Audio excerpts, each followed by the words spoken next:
All right. Hello and welcome to Headless WordPress Live.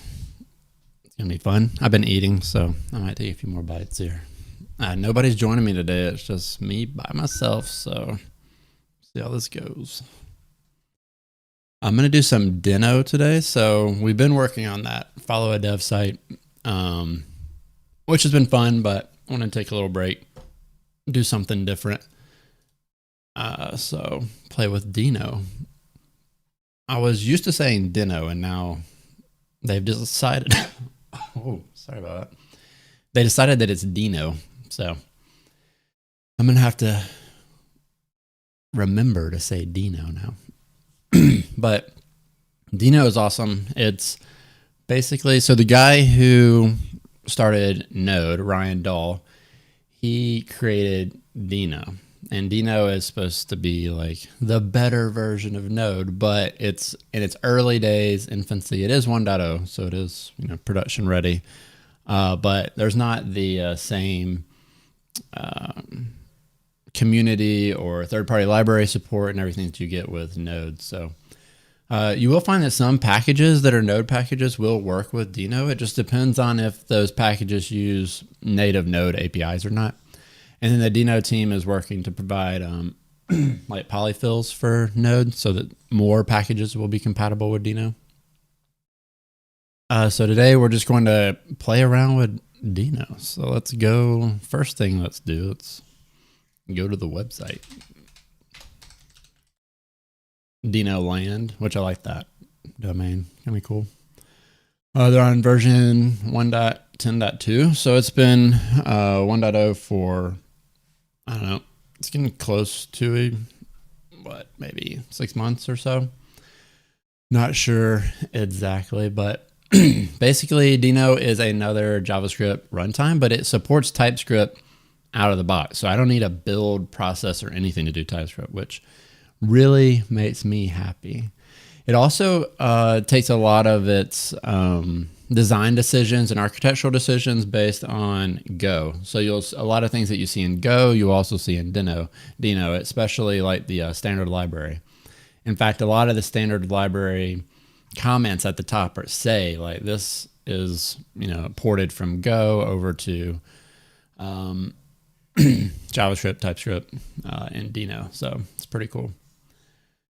All right, let's see. So I've got Dino installed, but it's one nice thing is you can just say Dino upgrade, and then that will go out and download the latest version and install it.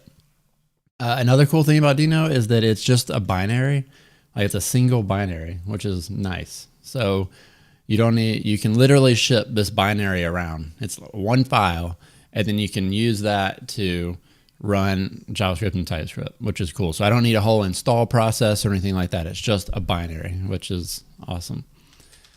So let's see what we got here. So we have typical commands like if I just say Dino and then a file, that's going to run that file. It's like a JavaScript file. We have bundle, which is cool. This is really compelling for a lot of scenarios. So you can create some JavaScript, have it do some stuff, and then you can bundle it into an executable that that's what compile does anyways. Bundle will actually bundle everything to a single JavaScript file, but compile will actually turn your code into a single executable that then you can send around without needing to install Dino, without needing to have your code or anything. It's just an executable that runs, which is really freaking cool. It is kind of large right now. I think it's around 50 meg is like the smallest that it can be, but they'll work on that. It'll get smaller. You'll notice here Dino has a linter built in, which is cool. It's got a formatter, so it'll format all your source files with Prettier. All that's totally built in. It's got a test runner. Types, this allows you to pull out all the Dino types. So Dino, there's like a Dino global object that you can use just like in Node, how you can pull in Node stuff, but there's a global object for Dino to do things like spin up a web server or whatnot. But you can pull those types out so that you have those in your whatever IDE or for TypeScript to let it know. But when you're in Visual Studio Code, you can have an extension that works and does all this for you. So I have that extension already installed.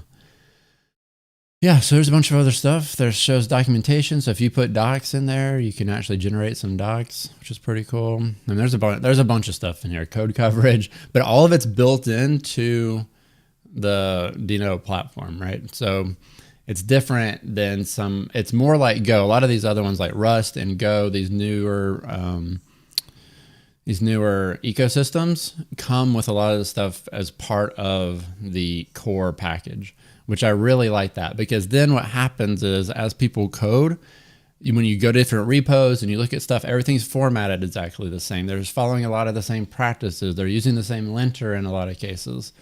The code tends to look more consistent as you go across packages. I know when I've done Go programming and I go from one repo to the next, like it always looks the same. It always looks like Go, which I really enjoy that. And JavaScript is nothing like that. So it's nice for Dino to try to bring some of these things into the JavaScript ecosystem. All right. Well, let's do some things. All right. So I just have a folder open here. I'm just going to create a file and call it index.ts. And we'll start doing some stuff. So the first thing we'll just do hello world. So it's just regular JavaScript, TypeScript. I made it a TS file. Now I get a terminal here. All right. So if we just say Dino index.ts, wait, I guess a Dino run, I think. Yeah, Dino run, and there we go. So our code is running. We didn't have to do any type of compile step or anything. We just run this TypeScript file, which that's pretty cool. Another cool thing is that we can pull in packages just with their URL. So that's one big advantage of Dino too. So we don't need NPM or anything like that. We can just go and pull it straight in. Let's see here. Let's do something. Let's build in, or let's go use one of the libraries out there. So if you go Dino land, here's the third-party libraries. One of the most popular ones is Oak. I'm gonna go find Oak.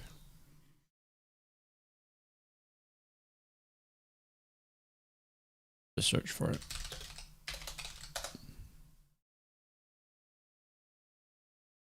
All right, we come down here. We'll just get a simple server going. So it works sort of like Koa or Express in Node land. Let's just pull in an example here. All right, so we'll see that this is going to pull in. We import directly from a URL. So this is way different than you're used to seeing in Node if you're not used to seeing this. But these are ECMAScript modules. So everything in Dino tries to follow like browser standards. So in Dino, in this application, you have like the window available to you. You have fetch, like all of the things that you would expect. You also have top level await, like right here.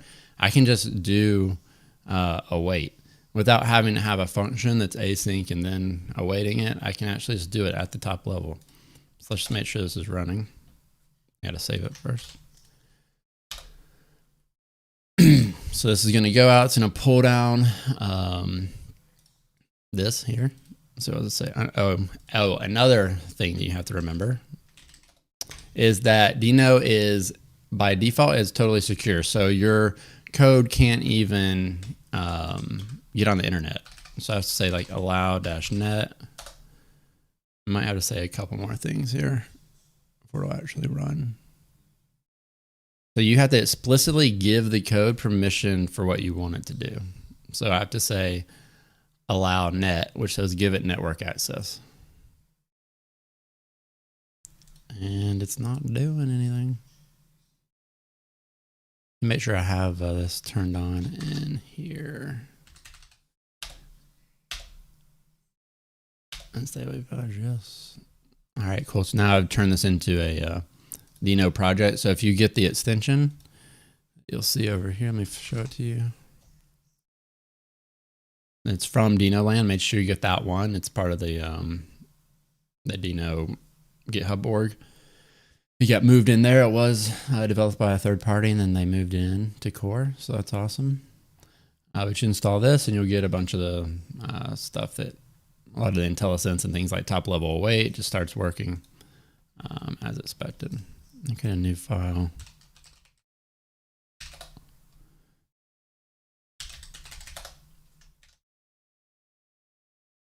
All right, I don't know what happened there. Let me see. I don't know why this is getting stuck.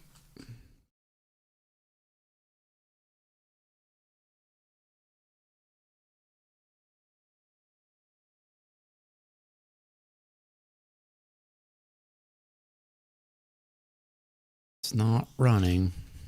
What did I do?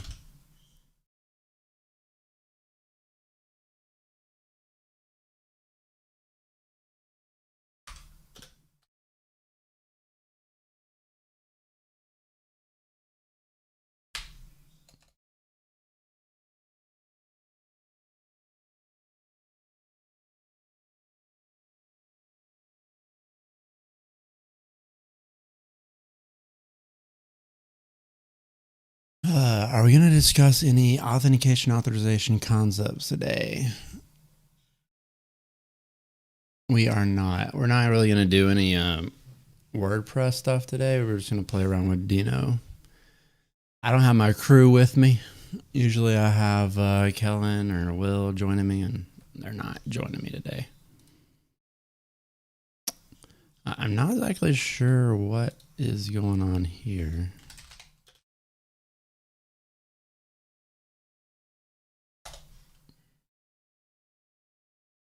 Address and use.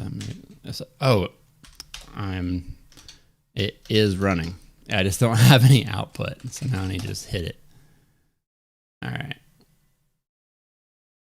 I expected to see a little bit more than that. I think it's actually running on port 8080. Yeah, or 8000. Okay. I was like, wait a second. I'm used to seeing some output. Usually it downloads the module, but I guess I already have Oak. All right, so there it is. So now we have a little web server running with Oak, and you can see how this works. It looks a lot like Express, app. You create a new app, and then you have app.use. So this is your where you throw in your middleware there. So we could have different middleware that gets called throughout this process. So this is a super simple way to return just hello world there. Let's take a look at some other stuff in Oak. So we have other examples here. So let's pull this in, see what it does. There's also a watch feature, so I'm going to turn on the watch feature. Then if I save this, it should restart. See. All right, so now let's see if this one is working. If we refresh, see hello world. Do we know if it's working? Not really. No, it's not running this version of it. So it should console log out. Okay, so now we're getting like response times, how long that's taking. We can see that the browser tried to hit and get the fave icon, which doesn't exist. I don't know if we're given a 404 for that. Let's see. Probably handles that for us. No, at 200. It just sent back hello world for our fave icon, so that's not ideal. Kind of cool though. So any response, any request to this server right now is just returning with hello world. But this shows you how you can do some middleware. So we have a logger. So you're just throwing in, and then whatever order you add these functions to the app is what order they'll execute in. This is just like Express. So if you used Express, it looks identical to this. But this part's pretty cool, just that I can await at the top level, which you wouldn't normally be able to do. All right, so I'm pretty sure that Oak still uses the standard library. So if we look here, there's a standard library, which you have with Node and everything else. So like in Node, if you import path or you import HTTP or HTTPS or a host of other different modules that you can require, those are all part of the standard library for Node. So they're like code written in JavaScript that uses Node and exposes higher level functionality. So if you go to the Deno standard library, we'll see a lot of that same stuff. Like here's path. So I could import path from here. I can pull in format with the formatter. So there's all kind of different stuff in here that you can use. Let's see, what can we play around with? Oh yeah, so the HTTP standard library. So this is how you would create a server with the standard library. So they created this. It's basically a TypeScript HTTP server. And then what happened in, I think, Deno 1.9 it got introduced, or 1.10. They released a new native way to create web servers that uses, under the hood, it uses Hyper from Rust. And I want to play with that today. That's really what I want to kind of mess around with. But Hyper from Rust is a well-known HTTP library that's supposed to be correct and fast. If you've looked at Rust at all, one of the big features of it is that it helps you write correct code. And Hyper follows a lot of the Rust best practices, and it's a complete implementation for a HTTP server. So let's check that out real quick. So here it is. If you come out here, Hyper, you can read all about it. They have some guides. All of this is in Rust. So this is what's pretty cool about Deno. Since Deno is written in Rust, it can take advantage of a lot of the libraries that are in Rust as well, which Rust is super fast if you haven't seen it before. And I want to show some cool, I got a couple cool things I want to show at Deno today. We might do some fumbling around because it's like I don't do Deno all the time, but I have played with it enough to be dangerous.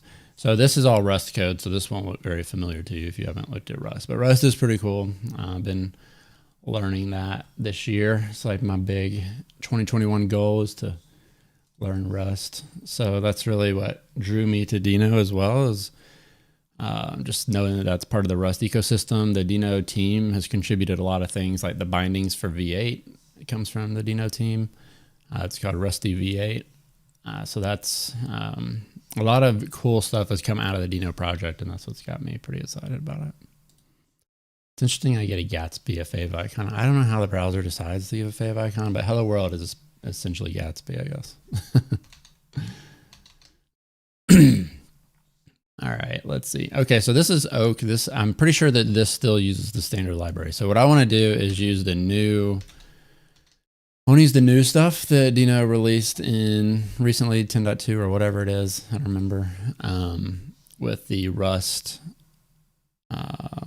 Hyper bindings. So let me try to find that. All right. Yes, as of Deno 1.9 and later, native HTTP server APIs are introduced into Deno. So this is what I'm talking about here. So this is pretty cool. So now instead of importing something from the standard library, I can just use Deno directly right here. So let's create something. Let's see. Let's see how we would do this. Okay. Pretty straightforward, actually.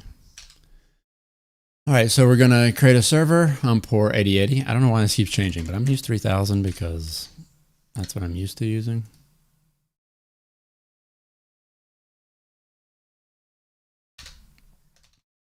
But it seems like every example uses a different port, which that's kind of odd. So what's going to happen is now we can use this for await construct in TypeScript, JavaScript, where basically we're awaiting the server, and when the server gets a connection from the browser or wherever, it's going to give us this connection object that then we can do something to. So we can read from it, we can write to it, we can do whatever. So let's just try to write something to it. Let's see. Oh, and it takes, so it's a very low level API. It's taking a unsigned integer 8-bit array. So it's essentially taking an array of bytes. That's it. So you start, like, you're very low level at this point. You can't just send in a string. We got to convert our strings to binary essentially. So let's do something here. see if we got a little bit better example to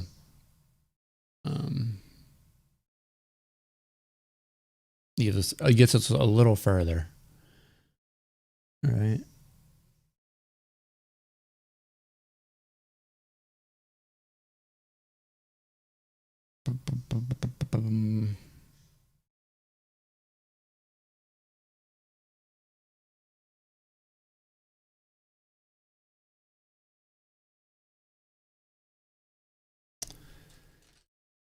Oh, so let's just try to write anything right now. We'll just put in some numbers here. I guess I can't. I gotta create bytes actually. Oh man, I don't know how to do that by hand. I'm gonna have to create something. I mean, I think I can do something like, I'm not in Rust though. Would that work? This is me experimenting. Now I'm gonna have to convert this somehow.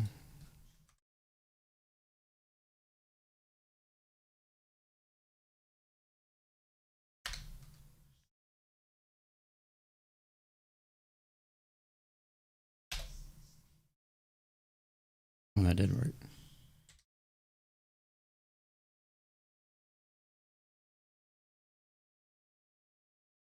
No, it didn't.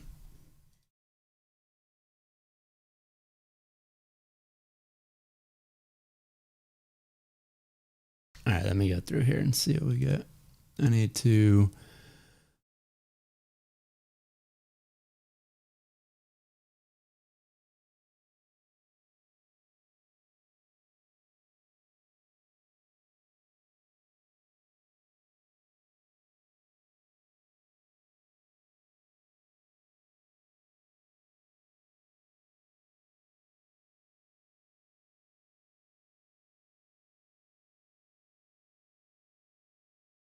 interesting. Let's see what this does. Now we get something probably a little more high level, I would think. All right, we can get something with, we can get the request out. So this is cool. See if we can grab the URL and just log it.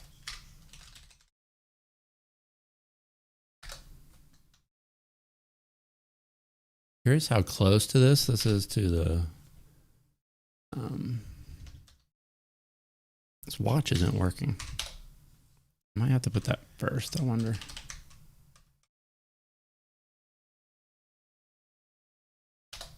I also have to use the unstable APIs now. The order in this stuff actually matters as well.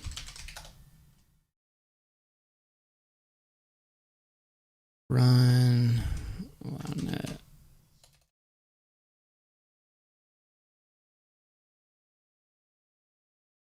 Oh, it doesn't like the -w. There is a way to watch though. Yeah, so now it's telling me, like, you'll see this. So if you run into this issue, if you're playing around with it too, so it'd be cool if you guys followed along and played, if you can do that. But basically what it's saying now is like serve.http doesn't exist, but it does. It's just an unstable API. So I need to use the unstable flag, which I'm not sure the order in which these, it seems like you put them, sometimes they work, sometimes they don't. All right, cool. So now we're running this. It should get here. Oh, that's still on 8,000. I don't think we're going to get a response because we didn't respond, but we did log the URL. So basically we said, all right, we want this connection. We're just going to console log something, but we didn't end the response. So now the browser is sitting there waiting. So like if you've never worked with this low level of an API, you know, you got to do everything. Like I didn't respond, so it's just hanging out. That connection is just sitting there doing nothing. So that's not good. I need to figure out how to watch because I got to be able to do that.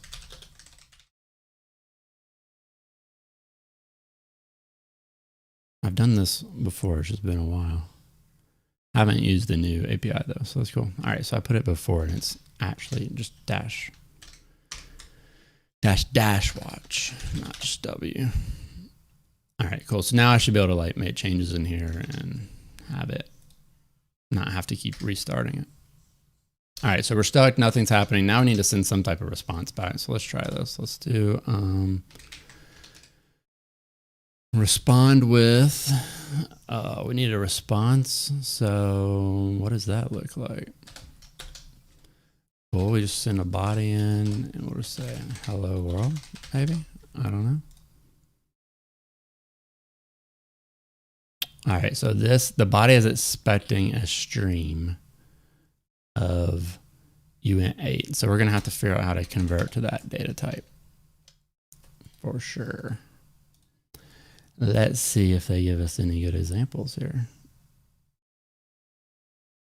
Oh, cool. So I can say new response, and this will give me something closer to what I want, I think.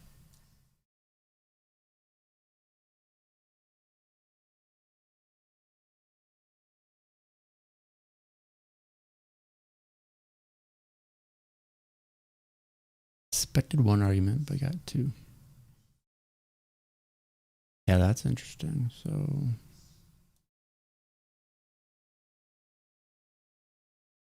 docs might not be up to date. We'll see.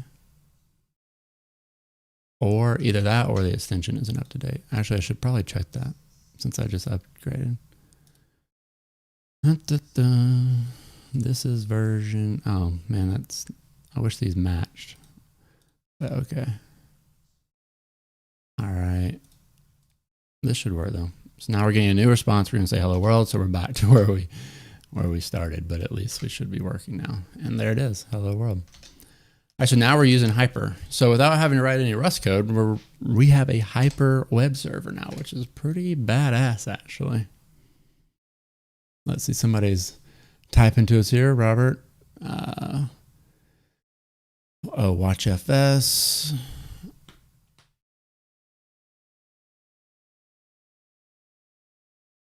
What are you trying to get me to do with that, Robert? It'll watch the file system and then fire off an event, it looks like. And then I can log it. Yeah, that's cool. But Dino did put in this watch capability.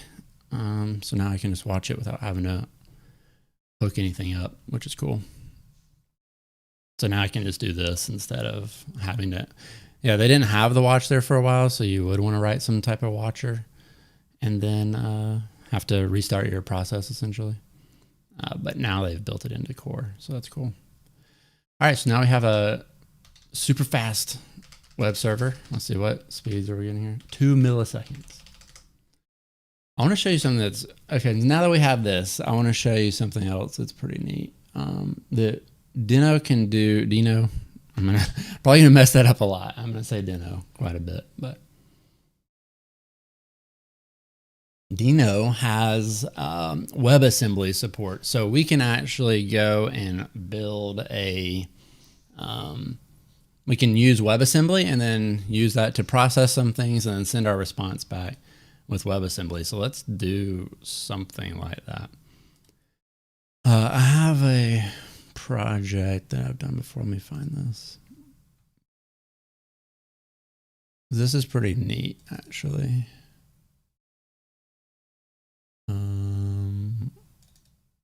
Yeah. All right, so we're gonna do, that was weird. We're gonna create a new Rust package. We're gonna create some WebAssembly, and then we're gonna import that into our Dino file here, and then execute a function that we create in Rust. So this is pretty cool to get some performance gains. And what we'll do is we'll do some processing in JavaScript, and then we'll do some processing in WebAssembly, and we'll see the difference in speed between those two. So this will be a fun little one to do. I've got some code here. I'll copy it over so you don't just watch me copy. Paste it, but we'll create a whole new project here. So I'm gonna say, let's see, cargo new, let's call it WASM fun.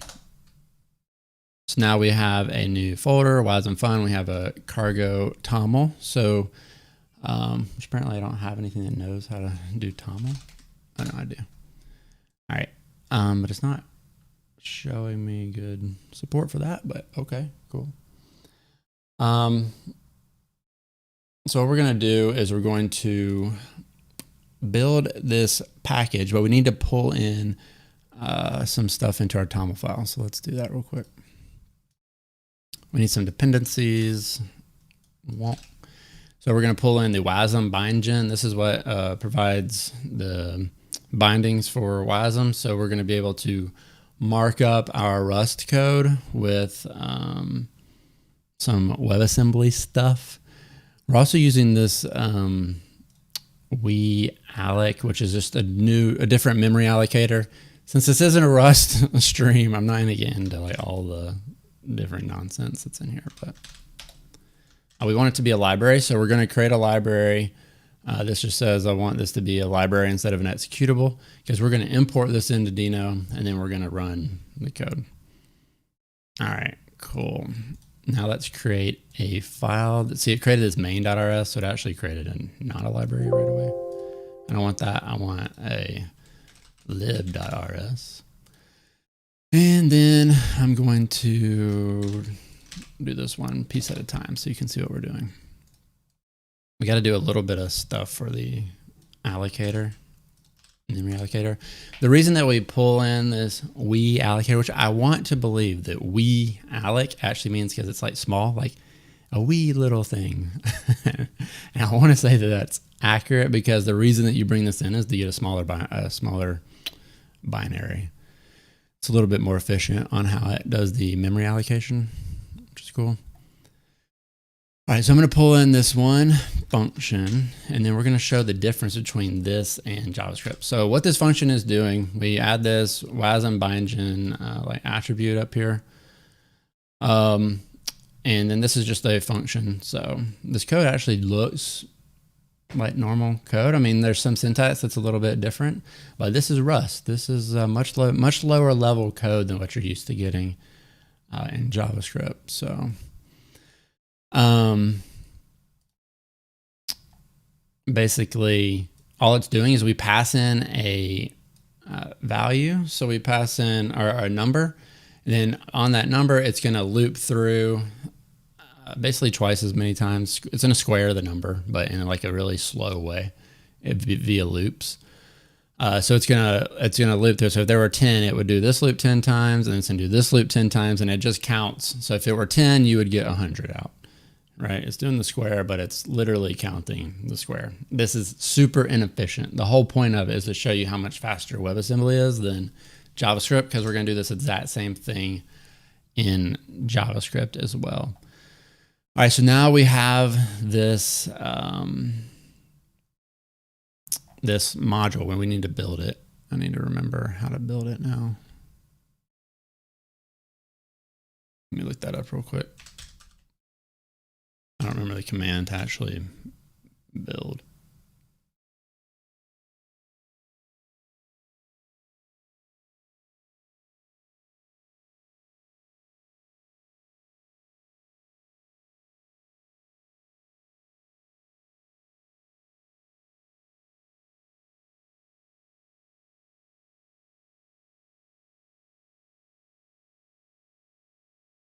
This is great. I'm going to show this docs. This is cool. So a lot of the Rust community, they have the exact same looking docs. If you like go to the Rust book, it looks just like this, which I really appreciate that. So all the docs look the same across everything.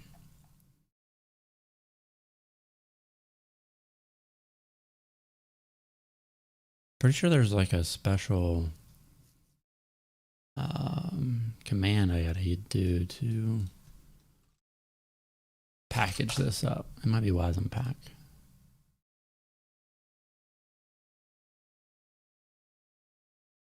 WASM pack. I already have this installed. Ah, there we go. WASM pack. Boom, boom. Then I can build it. Is that all it is? I don't think that's right.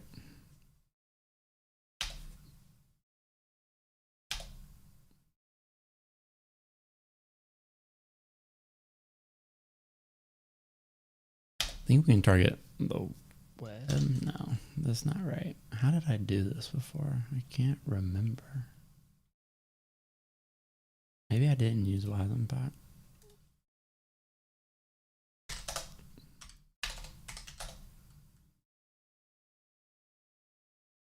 Oh, I'm in the wrong. Oh, I'm in the wrong folder. That's probably what that was about. All right.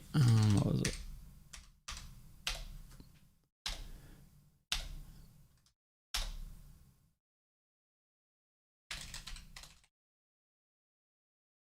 All right, it's going to build, but I don't think this is going to be right, actually. But it is going to build something.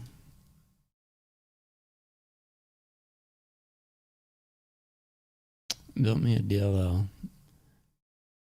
Maybe we can pull it in with that. We'll try it.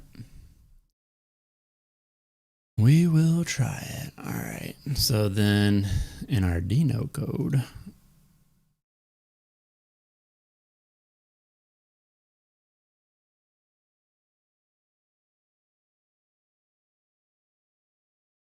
we're going to do something like this. So we're basically going to go and grab our package. And where did it put it? It put it in target. See, that's why I don't think this is right. Yeah, I don't have a WASM file. I have to use WasmPack, but I don't remember the command.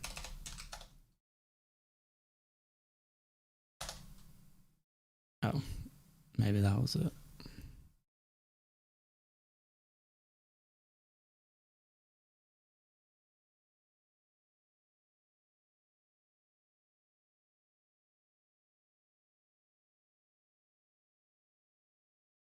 All right, we got a WASM file here. All right, cool. We did something.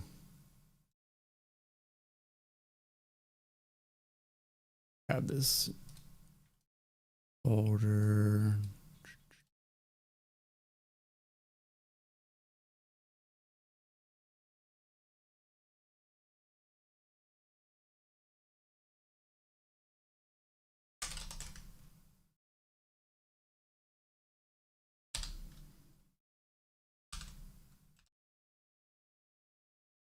WASM fun.wasm. All right, and then so it goes out, it uses WebAssembly to load up this module, it creates a new instance, and it grabs the exports. And it's saying, oh, it's just saying that we haven't used this. Any type is not allowed, but we need it to be. So hopefully this still works. All right, so what we want to do now is we actually want to call that function. So what did we call it? We called it compute. So we'll call compute and we'll pass in 1,000. Let's just console log this, make sure it's working. And I'm just gonna get rid of this for now, but we're gonna use it in a minute. Whoops, that is not what I want to do. All right, Dino run. All right, we need permission allow read. This is one thing that's like semi-annoying with Dino, but you have to just remember to do it.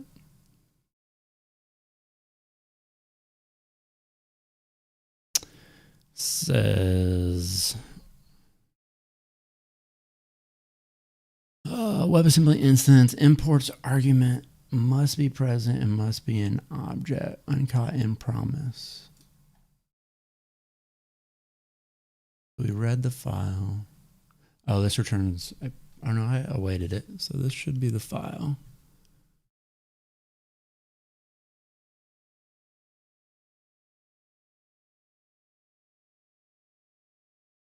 I don't think I'm building it correctly is the issue.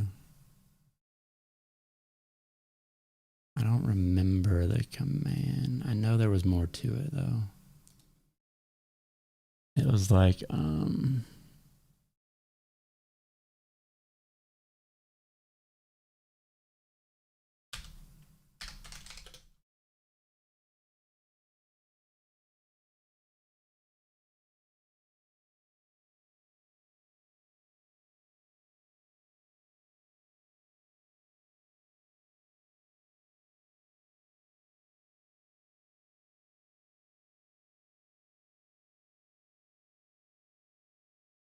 Build target web. I don't know if that will necessarily work. We did this already.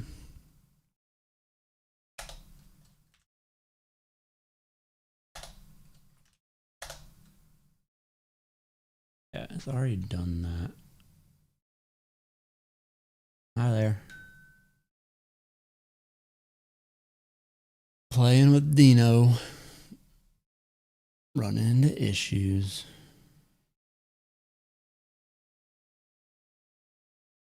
Build target web. Yeah, I mean, that should be right. That should be right. Am I just grabbing it from the wrong place? Oh, it's under package. Okay. I don't know why it would be different, but okay. WASM.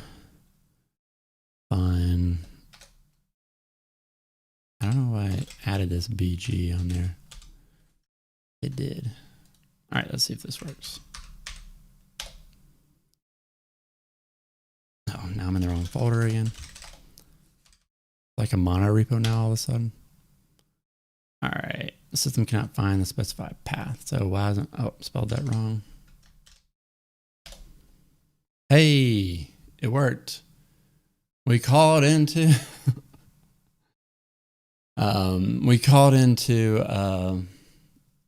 Rust now, and we did some WASM stuff. Yeah, Dominique, this still is like tangentially headless WordPress because you could use Dino to build a front end for your headless WordPress. So maybe we'll make some calls to the REST API and display some data out of WordPress as well. So like, you know, whenever we've been building things in the past, we've been using Node because we're using Next or whatnot. But you could easily use Dino to build a front end as well. And I think you're going to start to see this happening more and more often over the next few years. So it's just something I've been interested in. We've been doing those follow dev streams for a while. So I just wanted a little to break up that a little bit.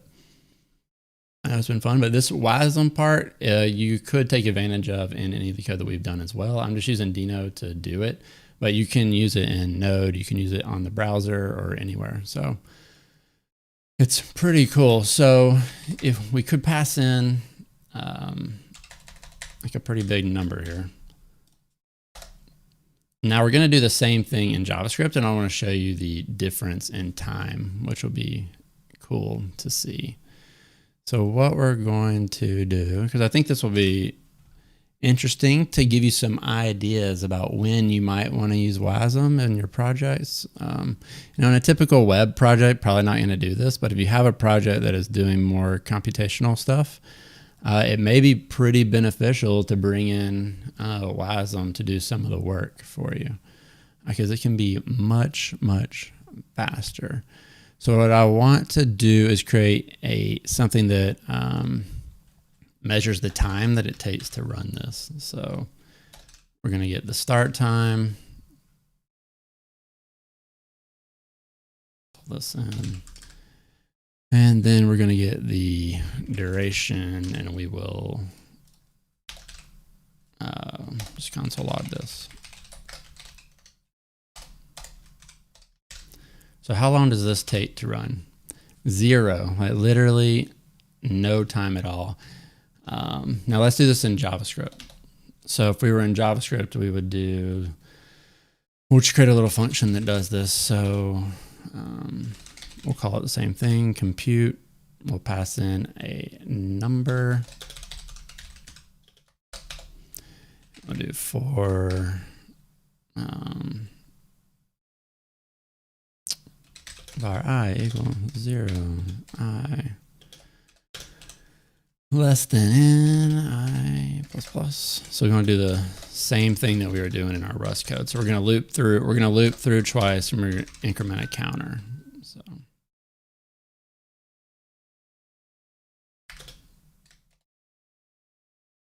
make sure you get the same number. I should use let here instead of var.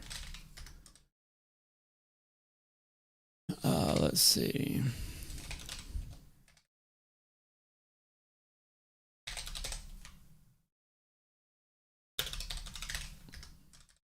All right, and then we want to do the exact same thing that we did here, but we want to do it with JavaScript now. So I'll just copy this start and stop. Oh.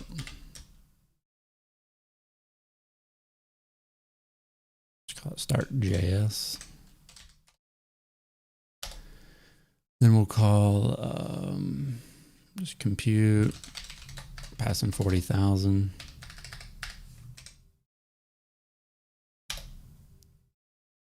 Get the duration.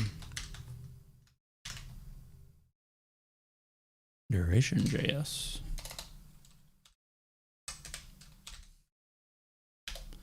And we'll log that out.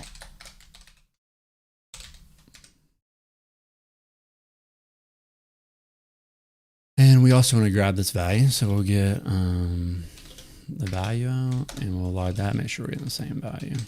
I probably did something wrong, but we'll see. All right, that was pretty crazy. So we got the exact same number. I want you to see this. This is insane. All right, we're gonna run this. The first one, Rust, it returns immediately, takes almost no time. Like that's nanoseconds, so it took like 2 milliseconds. And sometimes that time it's instant, like 0. Literally, it didn't register. And then the JavaScript one took 1.3 seconds. So think about the performance benefits you can get on something that's doing a lot of computation like that. Now, you may be saying to yourself, how can Rust take 0 seconds, like 0 time at all to count to square 40,000 in the most inefficient way you could possibly do it? Well, it's because Rust's compiler is really freaking smart. And it looked at our code and it said, even though we wrote this code to do this loop, the Rust compiler is super smart and it turned this into an actual square function. So instead of it actually running the loops, it just takes the number that comes in and squares it. And that's why it's so fast. It doesn't run the loop. It's smart enough to look at your code. The compiler in Rust is actually unbelievably intelligent. It's crazy what it can do to add performance improvements for you. So we're compiling this down to WebAssembly, which is like, bytecode at that point, or close to it anyways. So we get much better performance. Now, if we did something extra in here, we could mess up that compiler, but it's still much faster. So what we can do now, what I'll do just to show you, a real example, since this one is kind of cheating, because the compiler is really smart and it did that thing for us and it makes it look way faster than it actually is. So what we're going to do is I'm going to pull in another function here. And this one will find primes up to a certain number. So whatever number you pass in, it'll find all of the primes up to that number and return it. So this is a little bit more complex. And the compiler actually has to let this code run. So it gives us a better idea of how much faster it is. So let me build this. Wasm pack build target web. Right, I think. Cool. So let's do this primes function though instead. Oh wait, I didn't save this, so I need to recompile.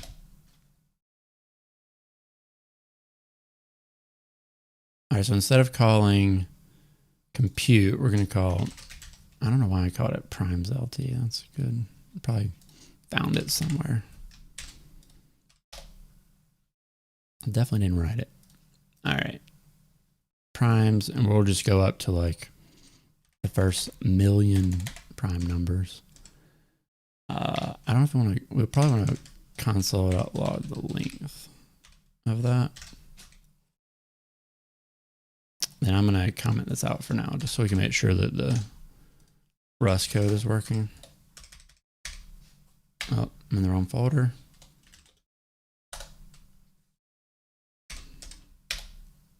All right. So it took 1.8 seconds. Oh, it's undefined. Oh, it doesn't return anything, I suppose. Let me see. returns the length. Okay, it doesn't actually return. I thought it returned the array, but it just returns the length. So let me save that. I think that's actually way faster than I thought it would be. That's really, really fast. Wow. Unbelievable. All right, so let's do this in JavaScript now. Copy this over.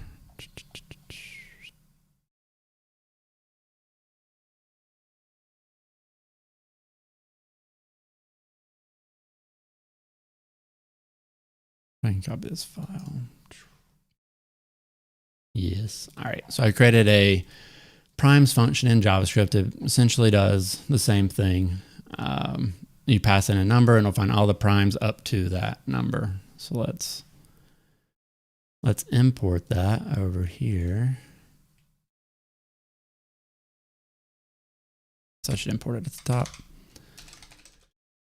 Import primes from primes.ts. And then we'll do the same thing down here. But instead of calling compute, we'll call primes up to 1,000,000.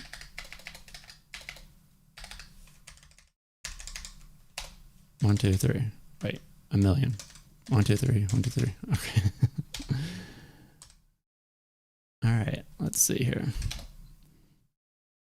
That's pretty good for JavaScript, actually. It's half the speed, but that was pretty decent. Let's go up a little higher. Let's go to, I'm going to take the parameter, to 100 million.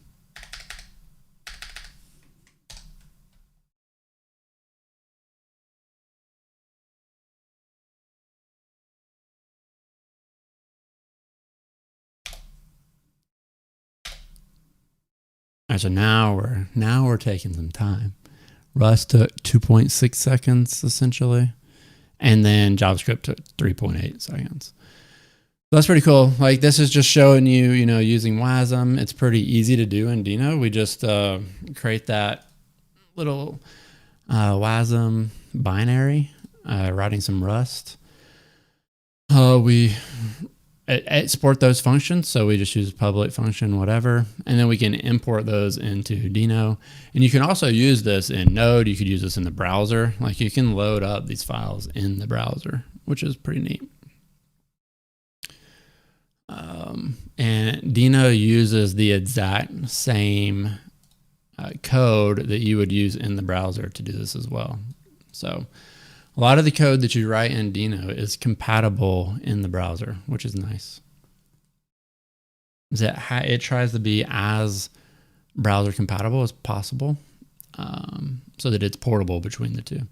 So if you want to just grab this WebAssembly module in the browser, you would do it the same way. Obviously, this would need to be different. The way you grabbed it would have to come from a URL and not local on the file system, but it should still work.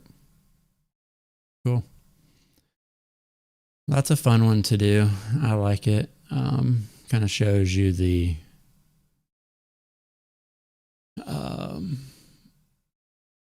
speed difference between WASM and JavaScript,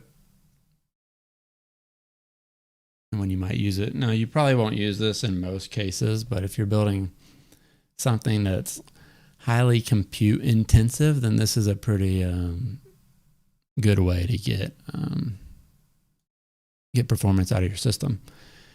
And it's how we're going to end up seeing like lots of games and stuff in the browser that look like they're actually installed in your computer, because now you've got this computing power in the browser that's much more performant than just straight up JavaScript. Even though with the V8 engine, JavaScript is pretty freaking fast. I mean, that's 3.8 seconds for JavaScript to find all the primes up to 100 million. That's crazy. All right, what else can we do here and show off?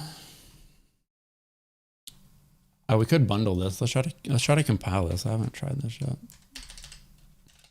I don't think I need the flags when I do this, but All right, so when I ran this, it put this Dino fun file, and it's an exe. And now if I just run it, it just works, which is awesome. I don't think that it didn't bundle the WASM file for me because that actually is red. But everything is bundled now into this executable that I can port around anywhere. And I can also, I think I can compile this for other systems too. Let me see. Let me see. Whoops.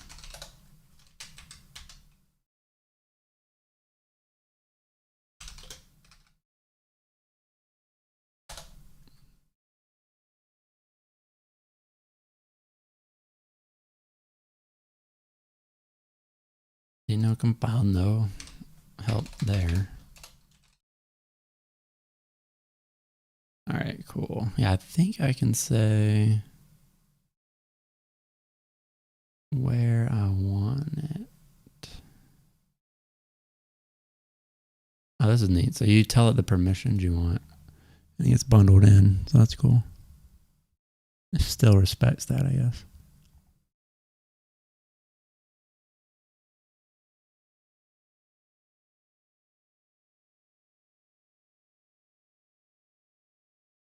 Oh yeah, so target the OS architecture.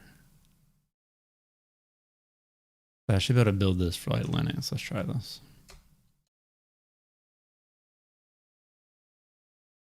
Compile. And I want to do dash target. Linux. And there it is. I have my Linux binary now that I can ship over to a container and just run it straight off. Pretty neat. Pretty cool. We could do that too, I guess. And load up a container.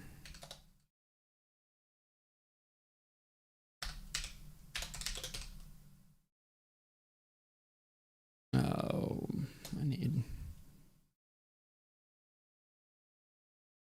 let's just see if this works. I actually haven't tested this. I'm fairly certain that it works.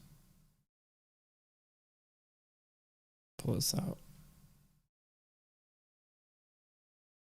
There's some Docker commands I save because I always forget them. I want this. I was actually right. Why didn't I just run with it? I'm gonna use Node just because it's a container I know. Oh, I gotta copy this over though, don't I? How do I copy things into a Docker container?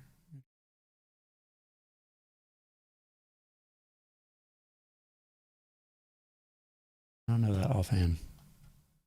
Anybody?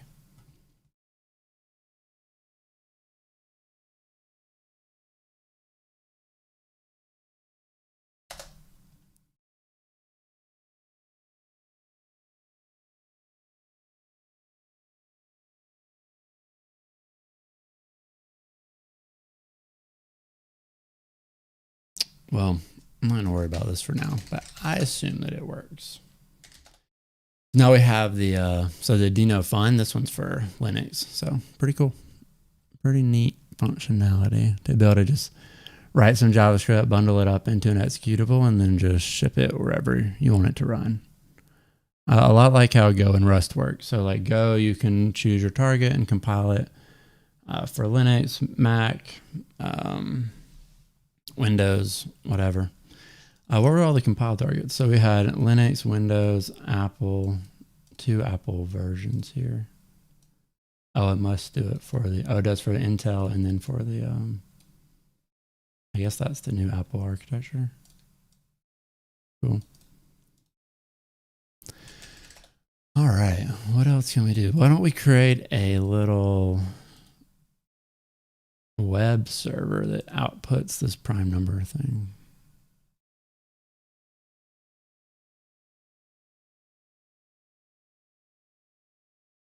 So now we can create a server, and instead of just responding to hello world, we could allow you to pass something in to the body. Let's try that.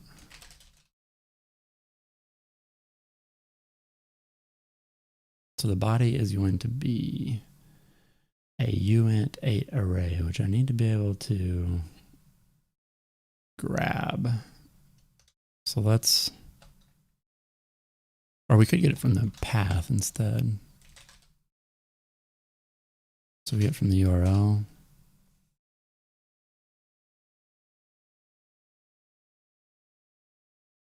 What is this type? It's just a string. Is this a thing? Oh yeah, it is. Cool.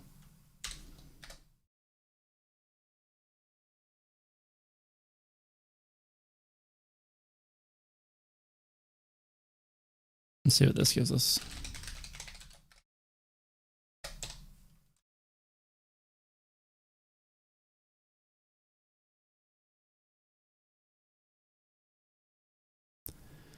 I'm gonna run this, allow read, allow net, unstable, watch. All right, let's go wherever we were. All right, not there.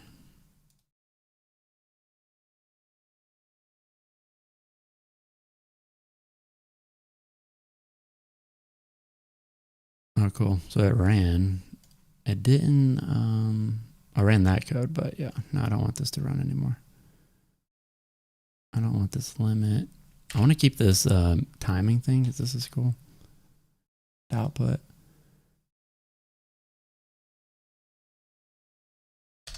Take that out.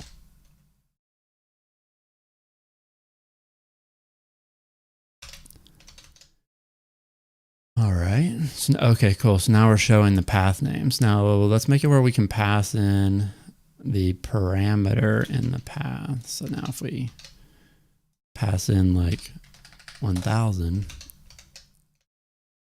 should be able to grab that out. Yeah, so now it hits 1000. Cool.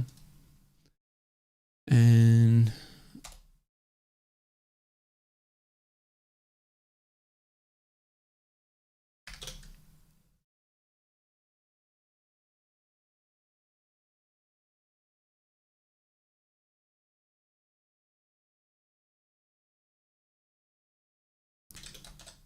I'm going to strip that the slash out.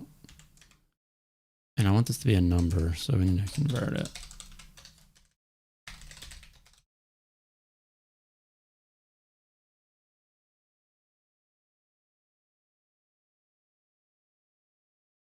So that'll be the limit that we're going to pass in, and then we're going to call on the, we'll call the JavaScript one first.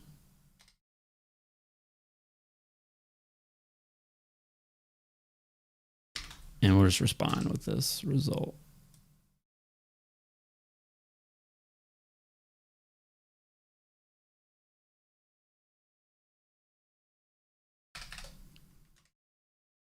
All right, cool. 168.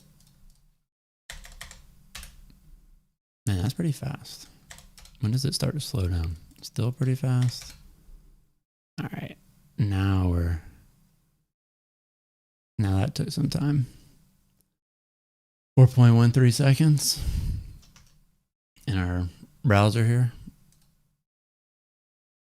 Then if we change this over to Rust code, which was what? Our WASM primes.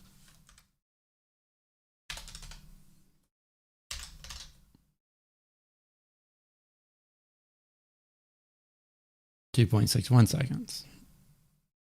Cool. Yeah, so we've created a web server, taking in some parameters. We could take post if we wanted to grab the body. But if you wanted to build a web server out of this, you would need to do a lot of work yourself. So I'm sure someone is going to wrap these APIs in a web server, and it's going to be super cool and super fast. But right now, you have to do everything. So like I would need to look and see what method was sent in so we can see that. This is probably a good like exercise for you to do if you're not super familiar with how servers work. Go in and like try to make this thing work. Like for one thing, we need to know like what was the method that was passed in. So let's log this out. So we need to know, was this a post? Was this a get? Like what was this? And we'll see that, oh, it was a get. So now we can start to add a logger in here too. So now that we know what method it is, we could create a little logger function and log this out. So let's take in the method and the path, and we'll just output that.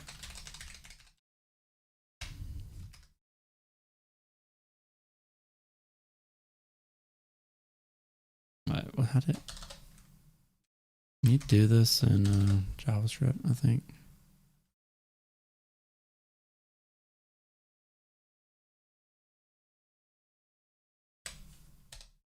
I don't know if that works.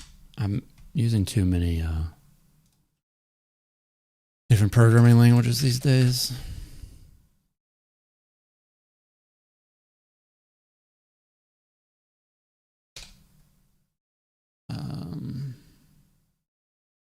No, I need the URL now.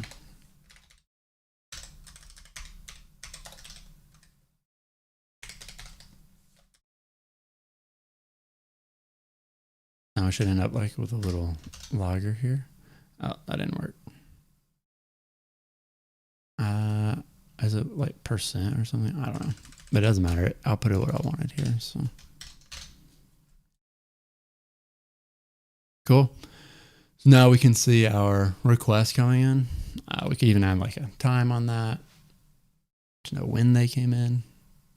But now if we wanted to see like a post, let's do a post now. So I use Postman.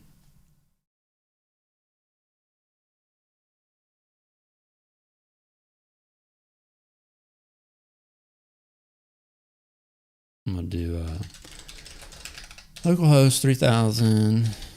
We'll pass in a value here, and we'll also send some data through. We'll send some JSON,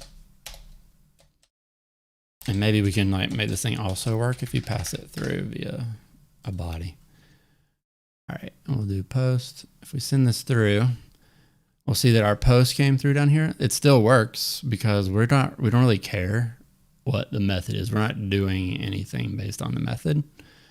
We're just looking at the parameter. So we got this data into our body, but we didn't do anything with it. So let's check it. Maybe we can do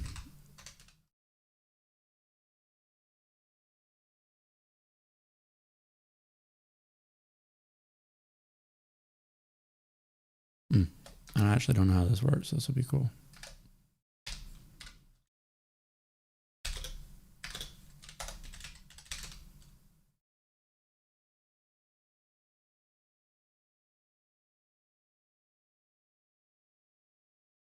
What does this read it as? This reads it as uint 8 array, obviously.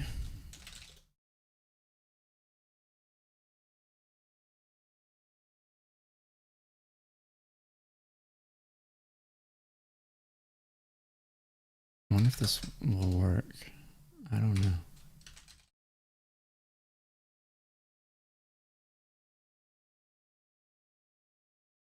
I probably need to check if this is here. It is. I'll log it. Oh yeah. Read out the bytes. So this is our JSON in bytes. We need to convert that. How will you convert that?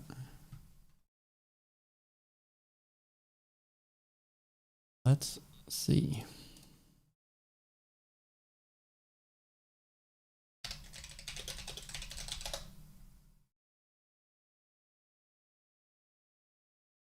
Text encoder, that's right. So we want to decode this.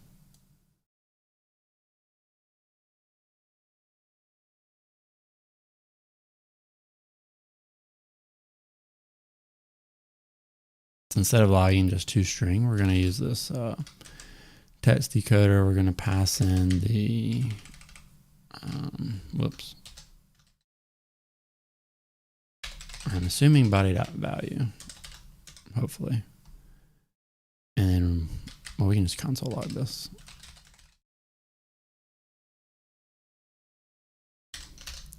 Let's see what this looks like. Oh wait, I gotta use Postman.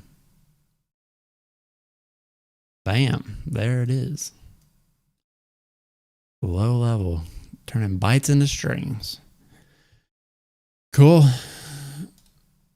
So you can see, like, to build a whole server out like this, there's a lot of work that goes into like Express and the standard library and all of that stuff to do all the text decoding, to convert the responses to JSON, to do all the things that we expect. Because right now this is still a string. I still also need to parse it, right? What I could do is do JSON.parse. And this would give me a the actual body. Let's change this to just B.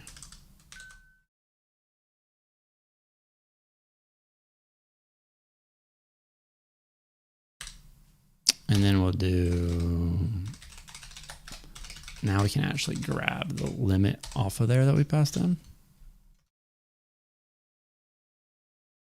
And there it is, grab the value.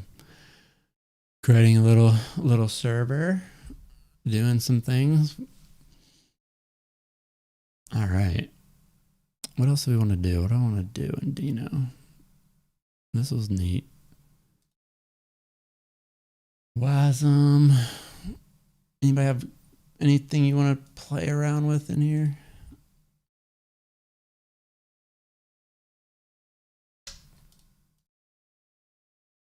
So if you go out to the Dino site, you can go through the manual. I highly recommend checking it out. If you've been doing Node or JavaScript, TypeScript, you're going to run into Dino eventually. It's getting pretty popular. And the more features they add to it, the more opportunity there is for people to say, I'm going to use this over Node because it has certain features. And I think we'll start to see it crop up, especially from a security standpoint.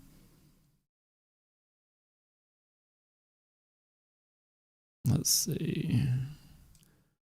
Yeah, you can do like low-level TCP stuff. I wrote a little server at one point to do chatting back and forth.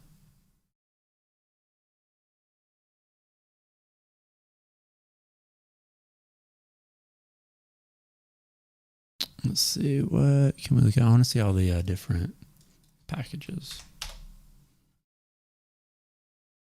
So if you go to dinoland/x, that's where you can find all the packages that you can pull in. So you can see like Lodash is on here, it works.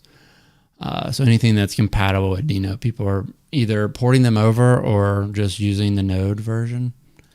Like Lodash here, I assume, I don't know if there's anything that had to happen to this for it to be Dino compatible. I would think that they didn't. I wouldn't think that Lodash needs any Node specific stuff, but maybe. Yeah, this still has a package JSON, so it's doing, but it still works with Dino. Anytime you find something like this, you just, I think you can grab this URL and import it. Try that.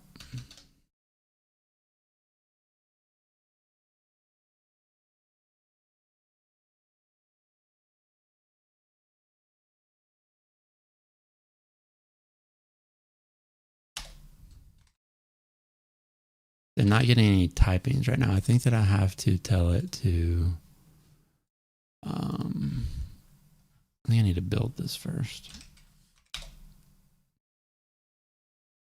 No, so I needed more. There's more to this file.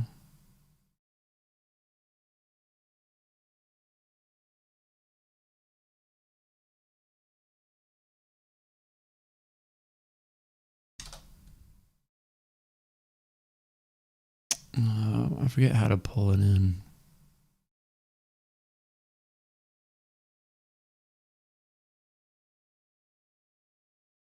I got to actually hit lodash.js, I think.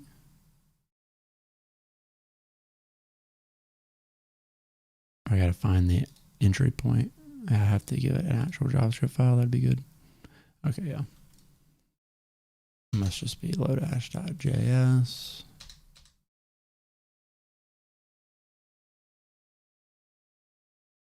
All right, yeah, that time that worked. So now let's see. Usually you'll get IntelliSense from this, but let's see what we get here.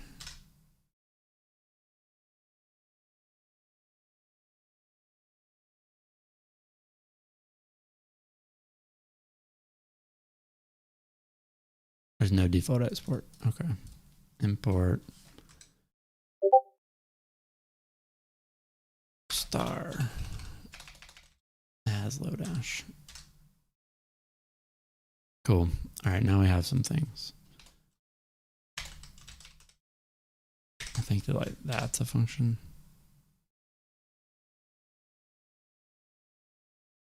I don't know what all the functions are on here.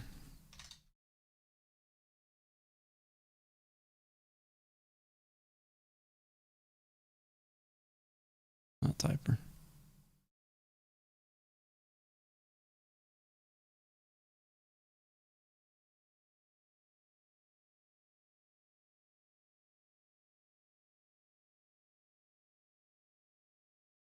Oh, interesting. So they got it broken down. / core.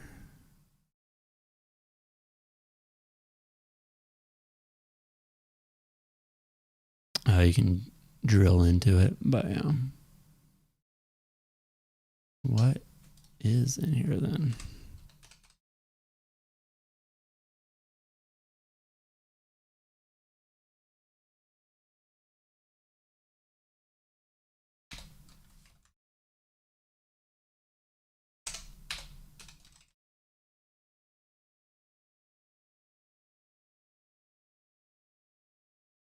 Nothing.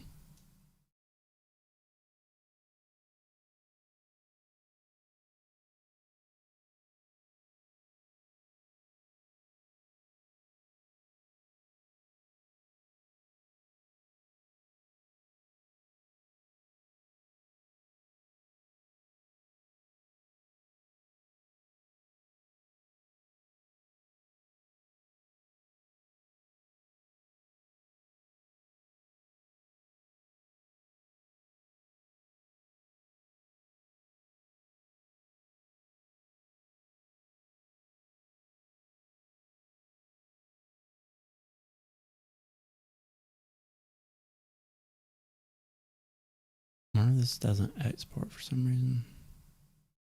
Interesting. Anyways, don't need to worry about Lodash, but you can pull in, if you go out here to wherever it was, /x, you can go through all the different modules that are available for you. But yeah, there's still a lot missing out here. So if you've been wanting to contribute to a project or something, or to an ecosystem, Dino would be a pretty good one to check out for sure. Do you feel like Dino will eventually replace the Node ecosystem? I think that's probably unlikely, at least anytime soon. Only because Node is huge. Like, Node is enormous. It would be like saying, do I think PHP is going to go away? Like, no, there's too much PHP running out there. I think that people will find new use cases for Dino, and obviously the development community likes to jump on new stuff. So I'm sure that there will be like a push for Dino at some point, but right now it's still just missing so much stuff that you're used to having in Node. Like those modules that you can pull down and just run in Node, like it's a lot. You don't have all those available to you. A lot of the time you need to build something yourself or try to port something over. So I wouldn't say, like, will it be bigger than Node one day? Maybe. I don't know. A lot of the packages that are built for Node or pushed to NPM actually don't use Node. So a lot of them will just work in Dino. But there are things like next. Like next isn't going to work in Dino. It does a lot. It uses a lot of Node APIs under the hood. For the file system routing, it's got to read files off the disk and do a lot of stuff. So maybe Dino could provide polyfills for a lot of that stuff and make it work. But right out of the gate, that kind of stuff's not going to work. But there are new projects popping up like this one. Let's see, Alef. Yeah, this project. So this is Alef. It's like the Next.js React framework for Dino. It looks very, very similar, even down to like these docs look like Next. So they have a CLI that you can install. Oh, this is another thing that's super cool. So you can install any Dino script as whatever you want it to be. So if I say Dino install, and then it's really just pointing to this Alef CLI.ts, and it names it Alef. So now if I run this, it'll create a executable on my system for Alef. So let's just do it real quick. These kind of features are just super cool to have and the Node just doesn't have. But like, I literally run this command and it's just like JavaScript code running out there. And then if I just type Alef, I have that Alef CLI now. Like that simply. I know you could do npm install or whatever, but this is literally just pointing to the GitHub repo or, the one that's hosted on Dino land. But you can point stuff to GitHub as well. So a lot of your imports might come directly from GitHub. Especially if you have like private packages that you wanted to import, you might have those in a private repo in GitHub and then import them in. But now this has some commands, so we could create an Alef project. Let's see. I haven't done this, so maybe we'll just create one real quick. Alef init.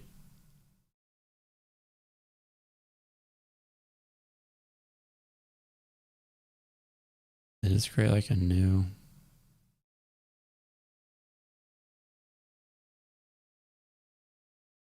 Oh, it created it all in here.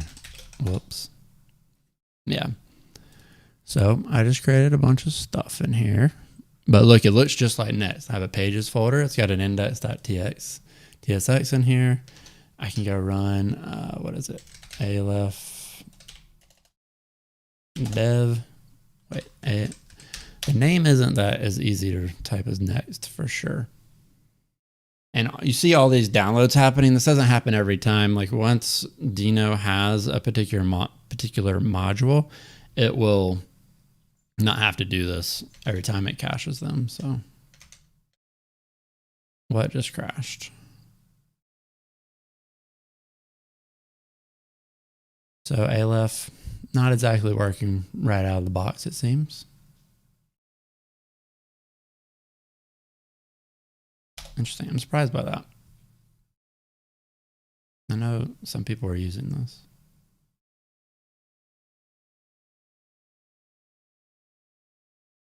Oh, it could be too that I've got a server running already. But that was not what that error looked like, was it?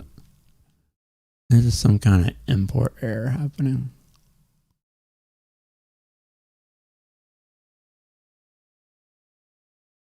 Yeah. Okay, well, they're not quite ready for prime time. And to answer your question, Fran, this is why I don't think Node's going anywhere for a while. It's just like the ecosystem is so immature right now. So definitely not going anywhere anytime soon. I do know that Dino can do React stuff out of the box, or it has like, it can compile TSX things. Let me see that. Dino React.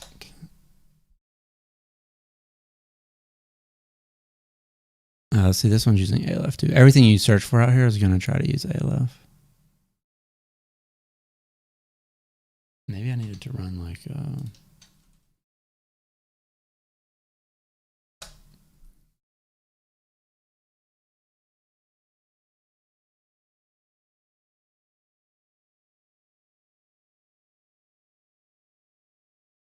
And it's getting the exact same error. They've got some issue out there, I suppose. Yeah, because what did it want me to do?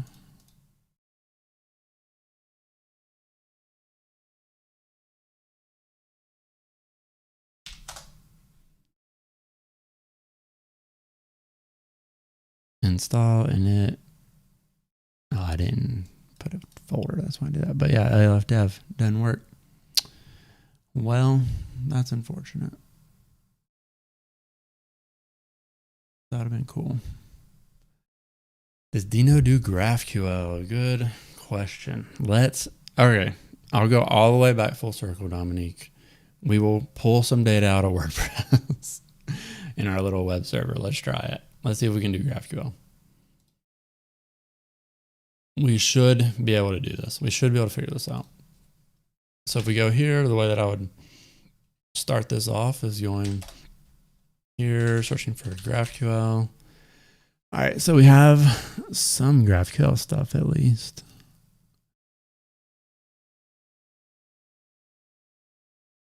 Yeah, it's good to be aware of it, Fran. But you're still learning and you should not worry about it right now. It's good to know of it and that it's there. And then, oh, this one's GiraffeQL. That was very clever. Okay, here's one that we can do.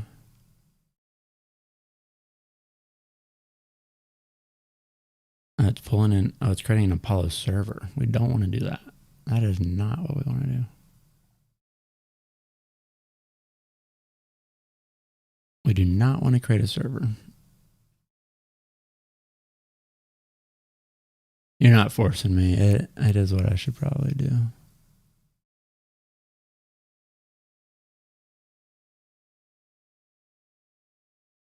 I wonder how this one works. Let's see. This is a one-to-one port of GraphQL.js to Dino. All right, so this would be pretty low level. There's definitely not going to be like an Apollo. I wouldn't think. Yeah. Let's see if we can do this. This will be interesting.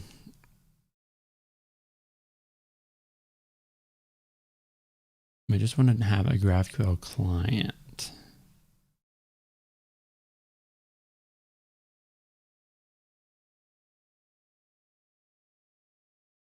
I mean, this is the GraphQL library. This helps you like parse GraphQL queries. That's probably not what we want. I mean, we might need that as like a support piece. Let's see. A lot of this stuff looks like it's for the server. Yeah.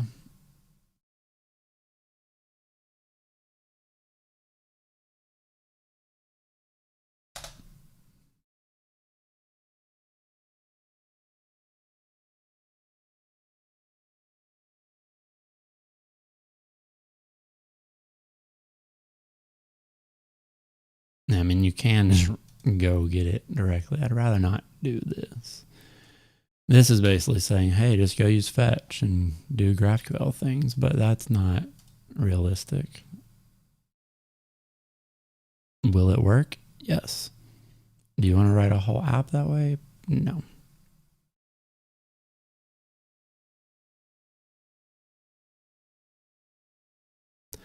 Obsidian. Oh, look, they were using Next or something. It's not working. Let's see. Maybe this is one. Here we go. This is how new it is, man. Like 278 stars for this thing. Obsidian.land. Everybody's going to be going for these .land addresses now. Oh, snazzy. Snazzy. Let's see the demo. Good demo. Where we're at right now. In the server, in the app. Obviously, they have a client one. Okay. We don't want the router.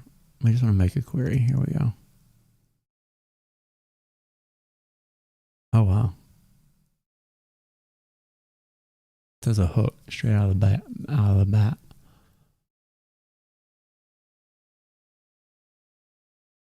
I wonder if this returns. I wonder what this returns. I don't know how I would use this right now in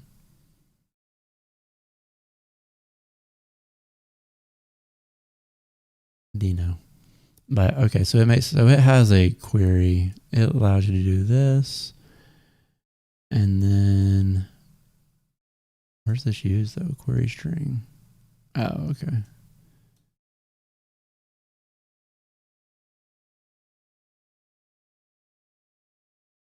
Oh, but it's using a hook. Like, I don't want to have to use a hook right now. I'm not trying to do React and GraphQL all at once.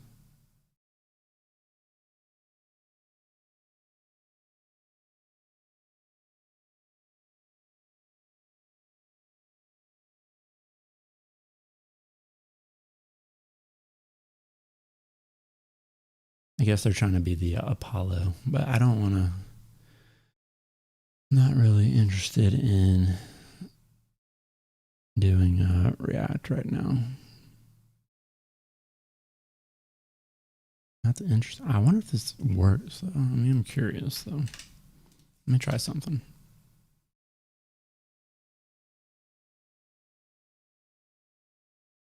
Yeah, like, can I just do React stuff in Dino? Oh man, I gotta clean this up now. Lord. Alef really put me in a bad spot.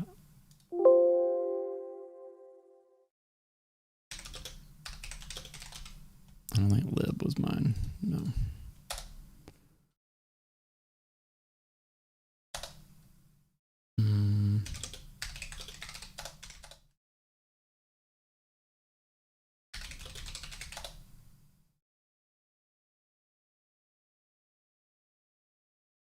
App.tsx.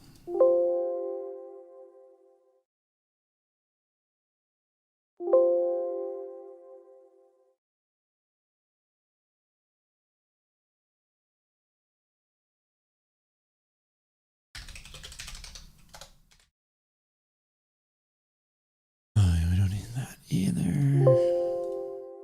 All right, then we're back to where we were. I want to try to do just some React stuff in here. So I create a React component.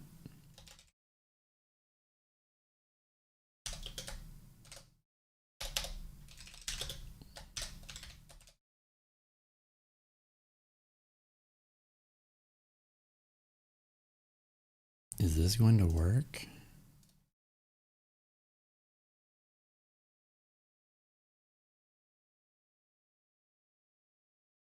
Yeah, I mean,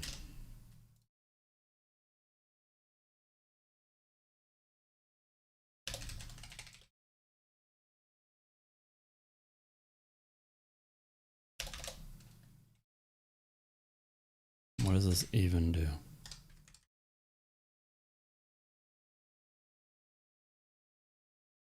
Dino run react.tsx. Oh, lots of problems. That actually is a problem. JS element implicitly has an any type because no interface exists. So it doesn't like that I'm using an H1. You have to do something to make this work.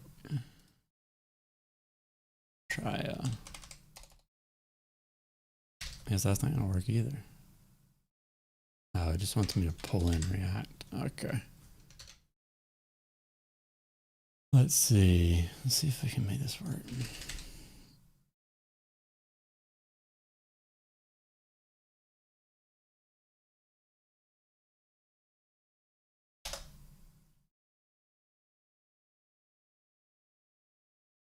I don't want to use Alef.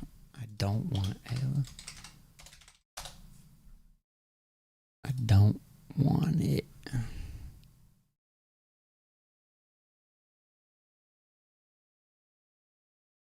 Okay, so it's pulling it from somewhere. This one is anyways.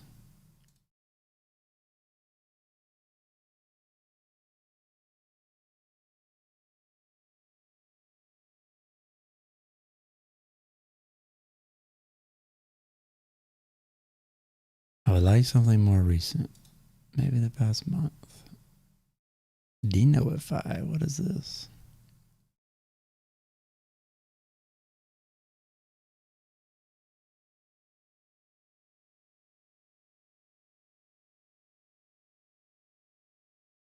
Oh, cool. So this is helping people make node packages run on Deno. Neat.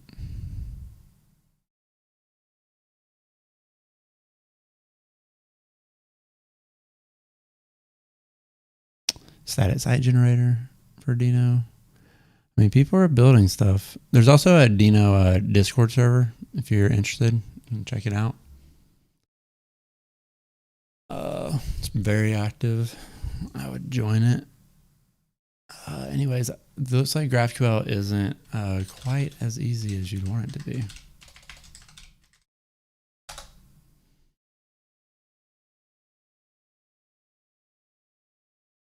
I wonder if you can just use Apollo. There's Apollo Client. The Apollo Client should just work, actually. I wonder if it would.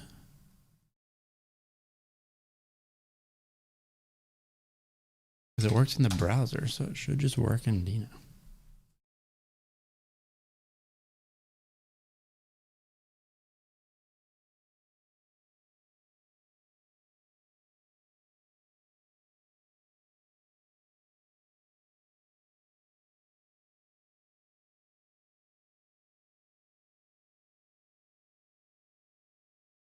I wonder, yeah, I would think the client should actually work.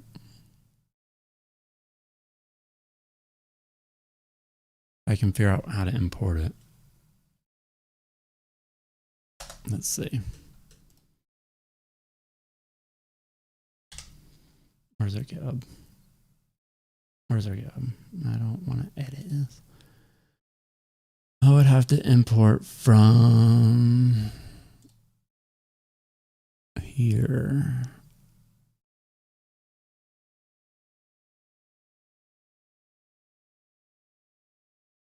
I wonder if this will work. This would be pretty cool.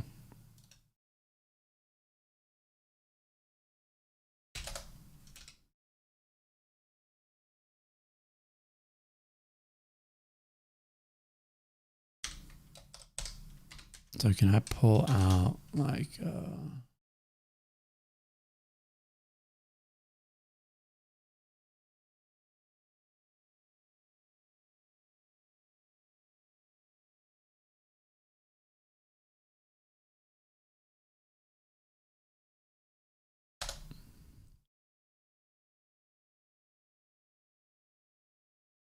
wait, what? Oh, it's looking for React now? Oh my gosh. I forgot about that. They have a dependency on React. But I think I can hit it. I do /core/ maybe that'll work. Oh, it got closer. It can't find, what did it not find? It couldn't find core types. So yeah, still not ESM module compatible, I guess. They have some issues. I'm not going to be pulling in Apollo.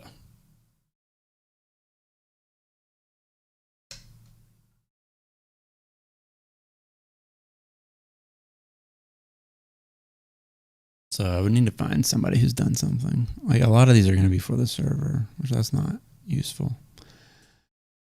But, well, I don't really have any more to do here. I just wanted to show off Deno and tell everybody to go use it and check it out. It's definitely not ready for anything like crazy, but there are some good use cases for it. So, and it's nice as like a playground. It's to play around with TypeScript. Like it's super simple. You just create a TypeScript file, you write some TypeScript, you run it. It's good. So I think I'm going to make this a short one today since I didn't have my crew with me and we didn't really have any plans for anything to build. But next week we'll come back and do some more Headless WordPress stuff. We'll work on the follow a dev site. Reach out on Discord and give me some ideas because I'm kind of running out of ideas to do to that site. Like we could blow it out more. We could add pages that you can click through or whatnot, but just haven't had any great ideas. We did a lot of stuff in there, so check out the repo. It's on my GitHub. Follow a dev. It does light mode. It has authentication. Allows you to submit things to Gravity Forms. A lot of cool code in there that I'm breaking out into blog posts. So I have a Next.js light mode, dark mode blog post that I'm working on with some sample code. And I'm going to pull out some of the, I think we already did, Kellen did a Gravity Forms one, so check that out. And then we'll add some authentication, authorization, blogs and videos as well to kind of blow that out too. So, all right. I came into this one not really knowing what I was going to do, but I did some Dino stuff. You got to learn a little bit about that. If you haven't seen it before, I would check it out. Definitely fun to play with. And I'm going to be working on some things around Dino, and I have a talk to give about Dino and the Hyperweb server in a month or so. So that's another reason I wanted to play around with this, to see what I could go out and build. So, all right, go out and play with Dino, and happy coding. So yeah.